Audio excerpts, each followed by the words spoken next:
Pale hizo 4 ziko 4. Wewe. Unajua kwa nini ziko 4 zile namba? Zile namba ziangalie jinsi zilivyo. Zile namba zina uwezo wa kumfanya pikipiki ikaonekana mahali popote sana na kutumia GPS. Unatumia zile namba. Kuna muda ukiingia tu ukiziona hivi kwenye simu unasema hii ni nida ya jamaa. Alafu wewe jamaa cha kuja. Alafu wewe umesomea mambo ya uchunguzi wewe. Uishi. Nishakuona. Ndugu yangu, unajua alafu hamna kushangaa, una IQ fulani hivi ya maisha. Kila mtu ananiambia hivyo. Ungetakiwa uwe msaidizi wa rais wewe. Kila mtu ananiambia, kila mtu. Hata pale nyumbani mtaani pote wanajua labda mimi ni afisa usalama. Kutokana na kazi zangu hivi wanajua ni mimi ni afisa usalama, lakini mimi najirudisha tu nyuma hivyo chini. Umeona? Najirudisha, sitaki kujiinua. Sasa ndugu yangu, mimi mnifurahisha sana. Mimi pikipiki.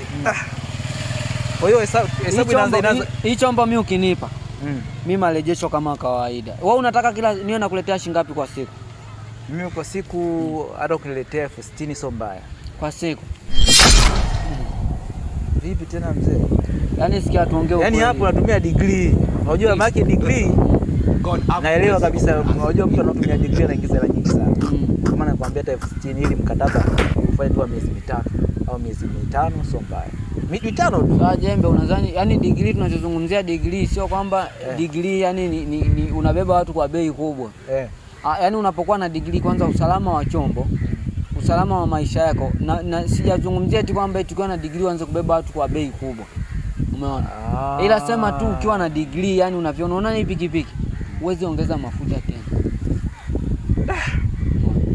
Sio kusumbua. Hata mambo ya service siwezi mipiga kwa sababu gani? Nina degree. Ina maana siku nikabidhi chombo yako nenda kupiga service ya kutosha. God have mercy upon us.